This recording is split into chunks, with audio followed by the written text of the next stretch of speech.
Olá, estudante do nono ano, como é que você está? Tudo bem? Como é que foi tua semana? Tudo certinho?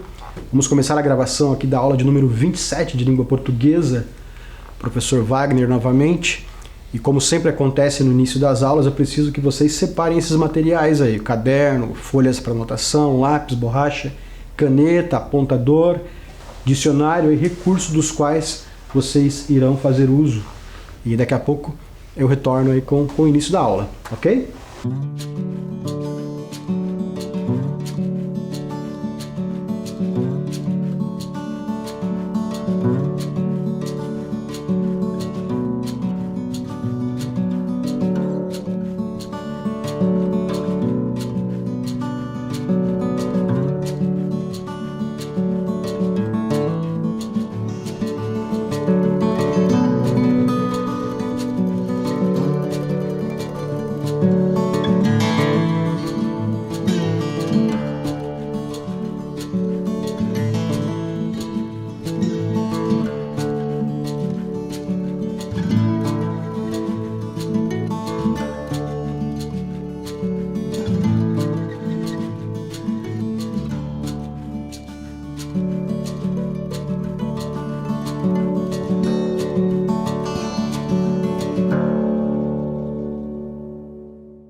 Separaram tudo, tudo prontinho. Agora vocês vão colocar a data de hoje, o número da aula e a disciplina também. Anota aí no caderninho caprichado que vocês têm, que eu sei. E vamos para o início da aula. Como sempre acontece, vamos retomar um pouco o que vimos na aula anterior. Ali começamos a falar sobre Alice no País das Maravilhas, né? Essa obra aí do escritor inglês Lewis Carroll. Eu trouxe para vocês ali, falamos sobre a questão do texto literário, trouxe ali alguns gêneros que foram listados, 6 gêneros, né, que pertencem ao universo do texto literário. Falei sobre a literatura nonsense, né, que é onde se encaixa essa obra do Lewis Carroll, ok? Refletimos aí sobre Alice no País das Maravilhas e continuaremos falando sobre isso na aula de hoje. Curiosidades sobre a obra Alice no País das Maravilhas e também sobre a questão da intertextualidade, como é que ela acontece, exemplos de intertextualidade. Certo? Então, começar ali com a pergunta: você sabia? Sabia o quê, professor? Vamos lá. O livro Alice no País das Maravilhas, de Lewis Carroll, tem milhares de fãs em todo o mundo. Publicada em 1865, a obra foi adaptada para o cinema diversas vezes por sua excentricidade e seus mistérios. Então, essa obra do Lewis Carroll já virou peça teatral, já virou filme, né? Já inspirou poetas a escreverem poemas, cronistas a escreverem crônicas, como foi mostrado na aula passada. Enfim, é uma obra aí mundialmente conhecida. Alice realmente existiu, mas não como você imagina. Olha, a garota que inspirou Lewis Carroll a criar Alice realmente existiu. Ela era filha de um colega seu e se chamava Alice Lindell. Mas, diferentemente da personagem, a menina não tinha cabelo longo e loiro, e sim curto e castanho. Reza a lenda que em uma viagem de navio, o autor resolveu contar uma história para a garota e suas 2 irmãs, chamando a protagonista pelo primeiro nome da menina, Alice. Ao fim da narrativa, as 3 gostaram tanto do que Carroll havia contado que o incentivaram a escrever um livro, que acabou sendo Alice no País das Maravilhas, né? Aquela viagem pelo rio Tâmisa. Em algumas versões aparece barco, em outras navio, enfim. Outras até um barco a remo, mas era um passeio a barco ali pelo Tâmisa, que é o principal rio da Inglaterra. Naquele momento que ele contou a história para as meninas.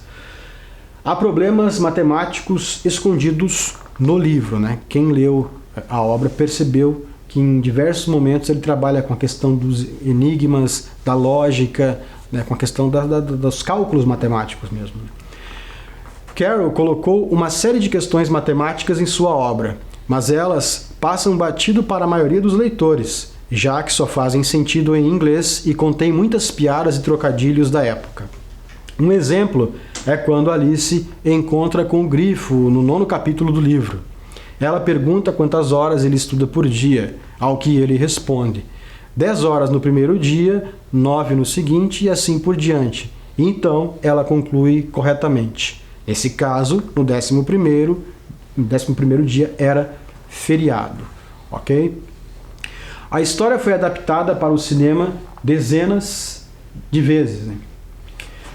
O primeiro filme que conta a história de Alice data de 1903 e tem aproximadamente 12 minutos, padrão para a época. Depois disso, Alice no País das Maravilhas foi adaptado diversas vezes, sendo suas versões mais famosas a de 1951 e a de 2010, ambas produzidas pela Disney. Essa de 2010 aí certamente muita gente conhece, que foi aquele filme produzido pelo Tim Burton, que tem como um dos atores principais ali o Johnny Depp, né? Johnny Depp, quase me fugiu o nome dele. Tem a Anne Hathaway também, que participa ali. Muita gente conhecida do mundo do cinema aqui, ó. Vocês vão lembrar certamente.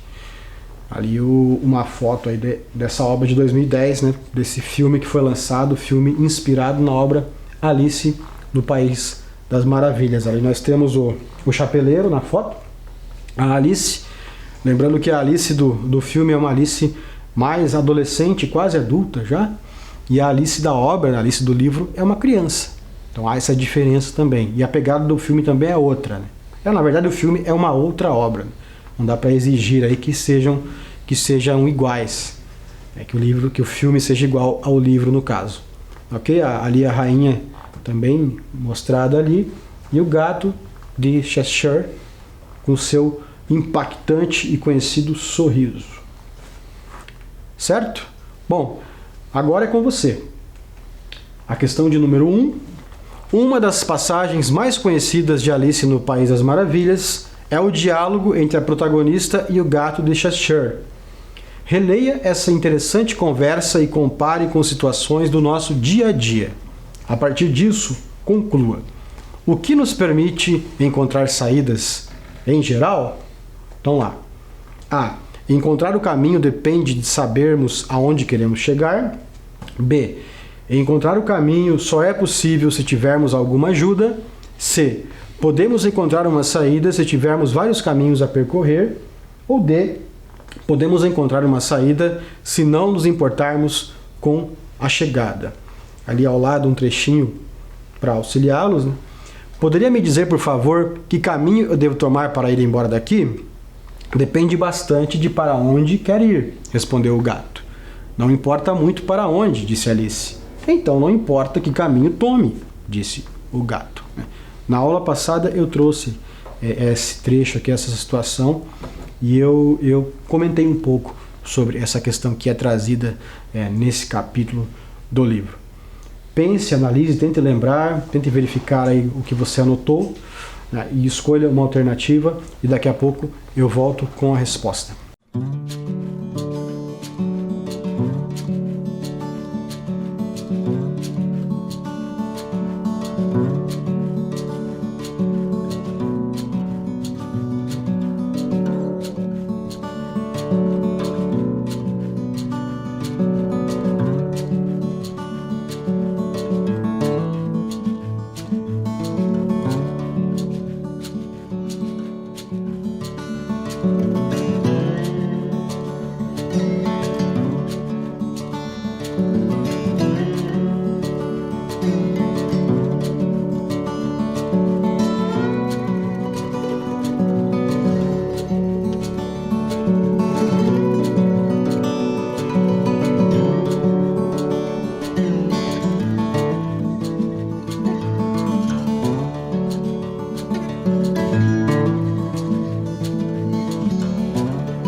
Então vamos à resposta. Alternativa A, encontrar o caminho depende de sabermos aonde queremos chegar, certo?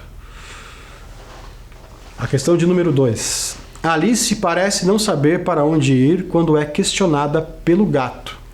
Não importa muito para onde, disse Alice. Então não importa muito o caminho, disse o gato. Nesse momento da narrativa, o que Alice está sentindo? Alternativa A, medo e negação. B, insegurança e indefinição. C, negação e insegurança. Ou D, indefinição e medo. Então, tenta lembrar aí, o que ela está sentindo nesse momento da narrativa. Escolha uma alternativa e daqui a pouco eu volto.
Então vamos checar qual que é a resposta.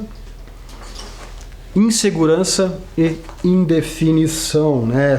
Nesse trecho da história, ela está ali mais ou menos no meio, né, da sua jornada pelo País das Maravilhas. Então ela ainda está um tanto quanto insegura. Mais pro final que ela vai ficando mais, que ela vai enfrentando mais as situações, vai se impondo mais, né? Até aqui ela ainda está insegura por conta de toda aquela estranheza que aquelas personagens, né, que aquela paisagem, que aquele lugar causa nela, né, porque é tudo muito diferente, né, do mundo real. E indefinição porque ela não sabe, né, onde que ela quer chegar, ela não sabe para onde ela quer ir. Mesmo porque ela não conhece aquele lugar, não conhece quem vive naquele lugar. Então é tudo muito incerto. Ok? A questão do número 3. Há uma outra passagem também muito conhecida de Alice no País das Maravilhas, em que há um intrigante diálogo entre a duquesa e Alice. Observe-o e procure explicar a lógica por trás da conversa. E a moral disso é: seja o que você parece ser, ou, se preferir, em outras palavras, de modo mais simples, nunca imagine não ser diferente do que poderia parecer aos outros que você é, ou poderia ser, se não fosse diferente do que o que você tinha sido, teria parecido a eles ser de outra maneira. Entendeu? Vou ler de novo. Vamos lá. E a moral disso é: seja o que você parece ser, ou, se preferir, em outras palavras, de modo mais simples, nunca imagine não ser diferente do que poderia parecer aos outros que você é, ou poderia ser, se não fosse diferente do que o que você tinha sido, teria parecido a eles ser de outra maneira. Agora eu quero que você simplifique isso, porque está meio confuso. Estou sendo generoso ao dizer meio, né? Bastante confuso. Com suas palavras, procure explicar essa moral de modo realmente mais simples. Simplifique o que está sendo colocado ali, com suas palavras. Daqui a pouco eu volto com uma sugestão de resposta.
Simplificou?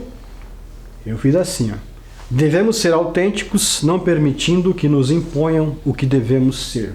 Ou seja, seja você mesmo, você mesma, enfim, não importa aquilo que querem que você seja ou que você faça, ok? Seja original. Essa é a ideia. Perfeito? Questão de número 4. A seguir estão relacionados alguns personagens de Alice no País das Maravilhas. Para completar o diagrama, use o quadro que traz algumas características e o que representam na história. Então ali eu tenho alguns adjetivos, né, algumas características. Atrasado, ou atrasada, né? Conselheiro ou conselheira, misterioso ou misteriosa, louco ou louca, tirano ou tirana. Então ali o que representa cada uma dessas características ou cada um desses personagens aos quais essas características se encaixam. Representa a passagem inevitável do tempo, representa a aceitação de mudanças e transformações, representa a aceitação da liberdade das escolhas, mesmo as insanas, representa o autoritarismo e representa as relações com o tempo. Ok?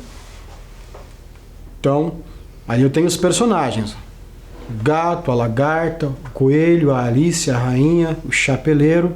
Eu vou voltar aqui para dar um tempo para vocês anotarem essas características aí.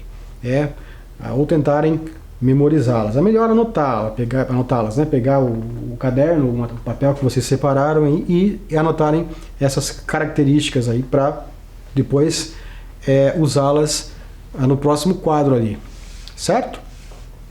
Eu vou deixar um tempinho para vocês fazerem isso e eu já retorno.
Anotaram?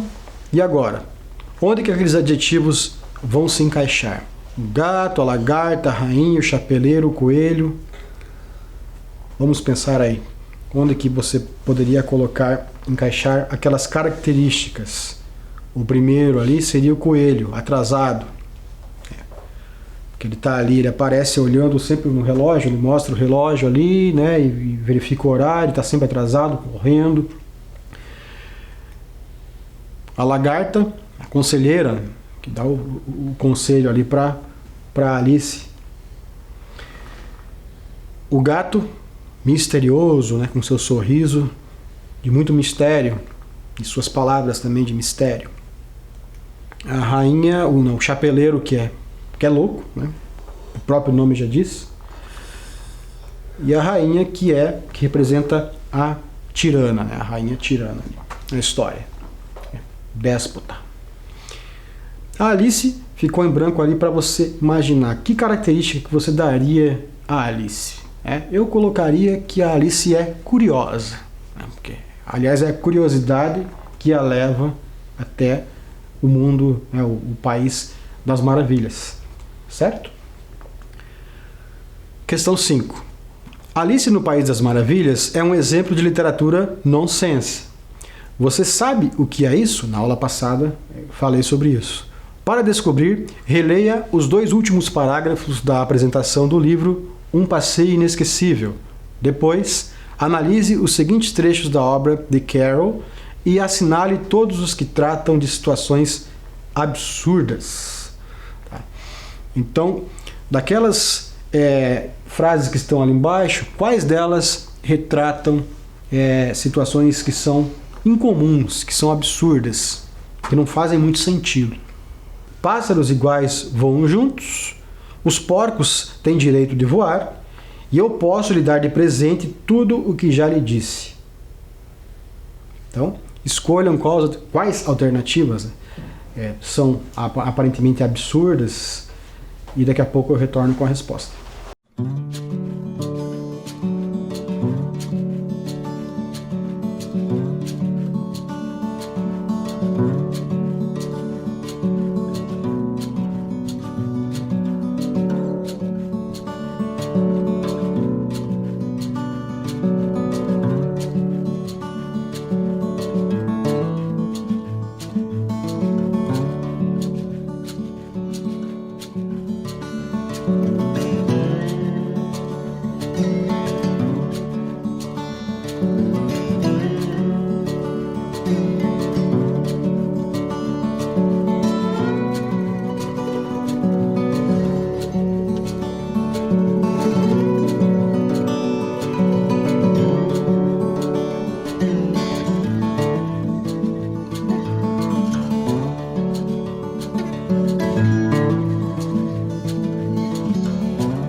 Então vamos à resposta.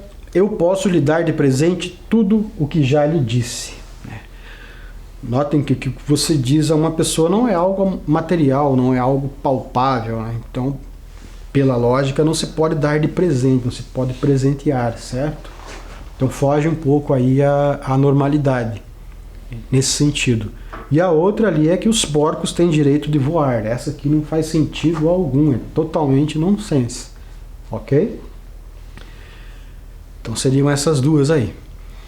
Questão 6. Selecione algumas passagens da história que foram marcantes durante sua leitura e lhe proporcionaram boas reflexões. Agora você vai ter que tentar lembrar aí da história, seja, vamos pensar, do livro, se você leu, ou do filme, se você assistiu. Tenta lembrar de alguma passagem, relata aí, e daqui a pouco eu retorno com a minha passagem, com a minha sugestão de resposta.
Lembrou de alguma coisa, de alguma parte em especial? Eu trouxe aqui, ó. Bem, talvez ainda não tenha descoberto isso, disse Alice. Mas quando tiver de virar uma crisálida, vai acontecer um dia, sabe? E mais tarde uma borboleta diria que vai achar isso um pouco esquisito. Não vai? Nem um pouquinho, disse a lagarta. Certo? Essa passagem aqui em especial se refere às mudanças às quais todos nós estamos sujeitos, né? A passagem do tempo, ao nosso amadurecimento, ao nosso crescimento físico, ao nosso crescimento interior. Isso para Alice é algo que não é assim tão fácil de entender, de compreender, de aceitar, né? É algo que ela questiona. E ela achou que a lagarta, de certa forma, pensaria como ela. E para a lagarta está tranquilo, segundo o que ela mesma disse. Não tem problema algum nessas mudanças aí, pelas quais ela inevitavelmente irá passar. Ok? Agora vamos falar sobre intertextualidade, né? O que seria isso, né? O intertexto, como é que ele acontece aí dentro da língua, né? Então lá, a intertextualidade é a presença textual de elementos semânticos e ou formais que se referem a outros textos produzidos anteriormente. Ela pode se manifestar de modo explícito, permitindo que o leitor identifique a presença de outros textos, ou de modo implícito, sendo identificada somente por quem já conhece a referência. Por meio dessa relação entre diferentes textos, a intertextualidade permite uma ampliação do sentido, na medida em que cria novas possibilidades e desloca sentidos. Desse modo, ela pode ser utilizada para melhorar uma explicação, apresentar uma crítica, propor uma nova perspectiva, produzir humor, etc. Então a intertextualidade acontece justamente quando você percebe em um discurso, né, ou em um texto escrito, né, a presença de outro discurso, de outro texto que já existia anteriormente àquele texto que você está vendo naquele determinado momento. É quando um texto utiliza outro texto, né, para construir aí a sua mensagem. Ela pode acontecer na literatura, ela pode acontecer na publicidade e propaganda, ela pode acontecer no cinema, na música, nas artes como um todo, né? Então ali, para evidenciar a intertextualidade, eu trouxe ali aquela relação entre esses dois textos aí. A gente tem ali o célebre quadro, né, O Grito, de Edward Munch, de 1893, né, muito conhecido esse quadro. E aí, de forma intertextual, nós temos ali o quadro do Homer Simpson. Notaram ali que a referência é direta à obra O Grito? O Homer Simpson ali assustado. Mais um exemplo aqui, ó. Também com os Simpsons, agora com a Marge, o Bart, a Lisa e o Homer atravessando a célebre rua ali, Abbey Road, né, na Inglaterra, que faz referência à banda, né, os Beatles, aquela foto icônica deles. É claro que para você perceber a intertextualidade, você tem que conhecer a foto, tem que conhecer o texto no qual essa imagem está se referindo, né? O texto que serve como base, como referência. E aqui, ó, Ferrato Pessoa. Ferrato Pessoa foi o maior poeta da sua língua. Ele tinha vários heterônimos, cada um com suas dores e seus sintomas. Isso causava muitos problemas à sua vida pessoal. Senhor Pessoa, Senhor Caieiro, Senhor Campos, Senhor Reis, infelizmente para o Senhor só posso fazer um plano coletivo, planos de saúde. Conseguiu entender essa intertextualidade, conseguiu perceber a que ela se refere? Na verdade, a referência aqui é a um famoso poeta da língua portuguesa, né, um português considerado por muitos o maior poeta da língua portuguesa, o Fernando Pessoa, que utilizava justamente heterônimos para aí criar, né, a sua literatura, os seus poemas, certo? Então esses heterônimos foram retomados aqui, ó.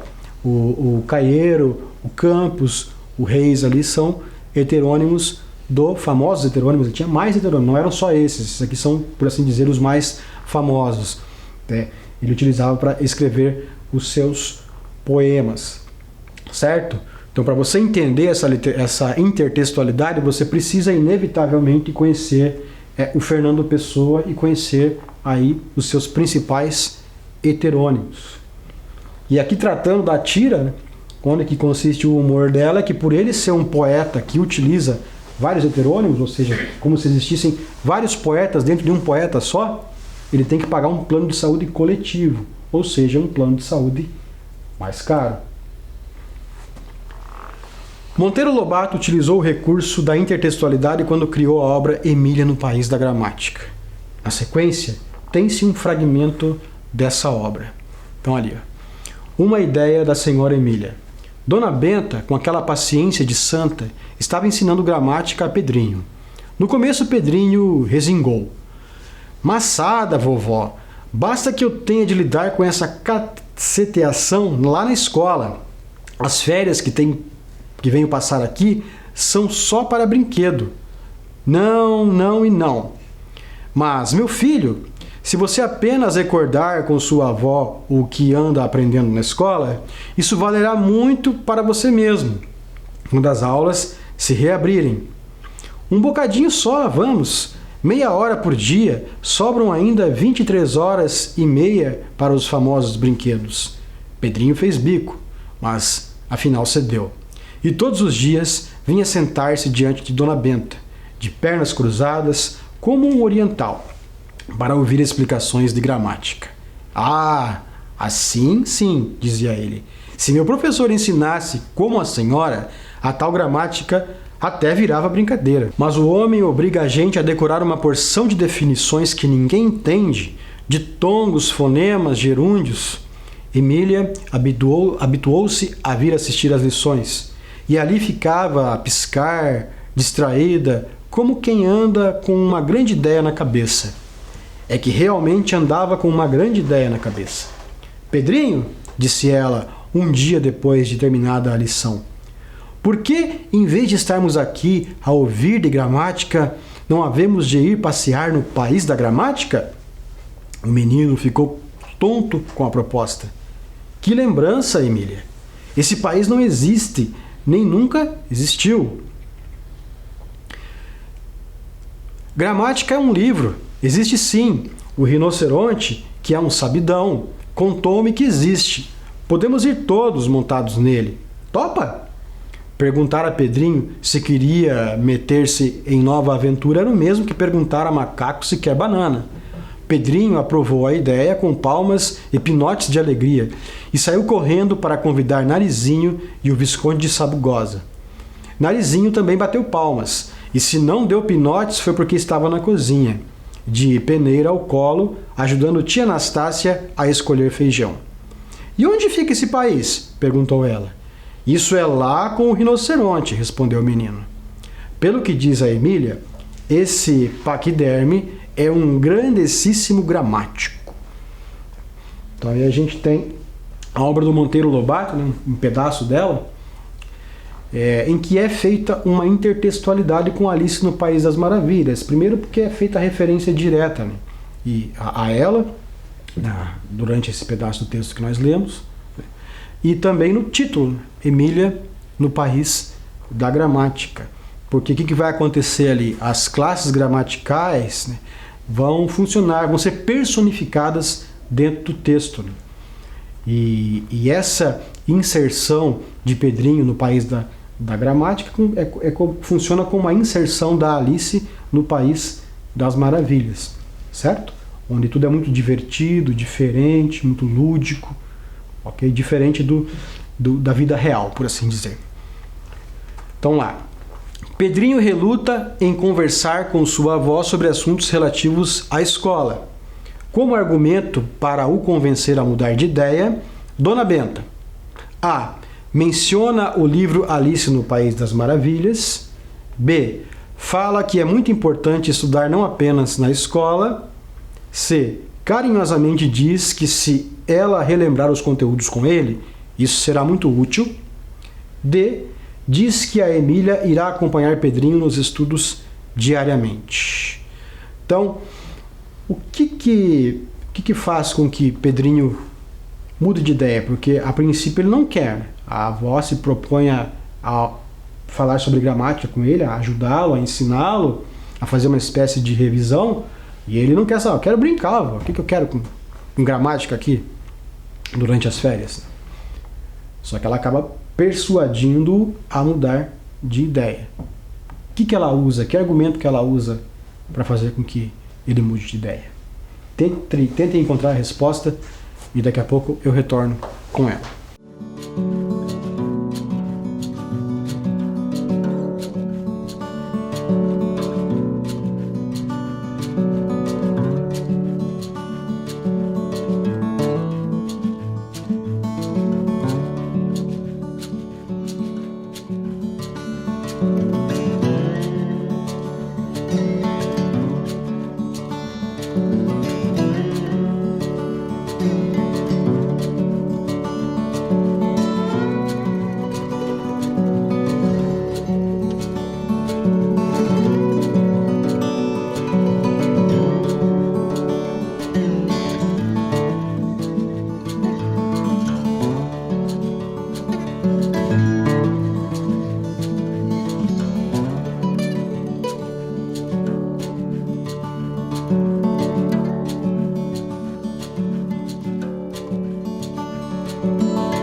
Então vamos à resposta correta. Alternativa C, carinhosamente diz que se ela relembrar os conteúdos com ele, isso será muito útil. Dessa forma, ela acaba convencendo aí o Pedrinho a aceitar a ajuda da avó, certo? Então vamos para a última questão. Tomando como base o início das narrativas, é possível afirmar que Emília está para Emília no País da Gramática, assim como o Coelho Branco de Cartola está para Alice no País das Maravilhas? Justifique sua resposta. Então aí, é possível traçar esse paralelo entre as duas obras e entre as duas personagens, pensando aí que elas cumprem a mesma função? Por quê? Responda e eu já retorno com a resposta e o comentário.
Então vamos à resposta: sim. Ambos os personagens convidam, de modo distinto, seus interlocutores a deixar o mundo da realidade e adentrar ao mundo da imaginação, onde coisas fantásticas acontecem. Então o coelho ele passa pela Alice, enquanto ela está ali, né, entediada com aquela situação que ela está vivendo, né, com o livro que ela está lendo e tudo mais. Ela acaba olhando aquele coelho e seguindo. Ela fica curiosa para saber para onde que ele está indo, o que é que ele vai fazer. E aí com isso chega até a toca e acessa, né, o País das Maravilhas. E a Emília funciona como se fosse coelho, porque ela está ali vendo o Pedrinho entediado com a proposta da vovó, com os estudos e tudo mais, né? Se bem que ele não está necessariamente entediado. No começo ele está entediado, ele não quer, mas depois ele passa a gostar da forma como a avó explica, certo? Só que a Emília o convida para estudar de maneira diferente, para imaginar, para abstrair, para pensar de forma diferente, para deixar mais divertido. E aí o leva para o país da gramática. Perceberam a relação? É isso aí. Então, aquele recadinho antes de finalizar a aula: para refletir um pouco mais sobre a obra Alice no País das Maravilhas, você será convidado a interagir com o material impresso que provoca o estudo dessa obra de modo interdisciplinar, língua portuguesa e matemática. Tem um material que será enviado a você. Chegamos ao final de nossa aula. Cuide-se e até breve. Tchau, tchau.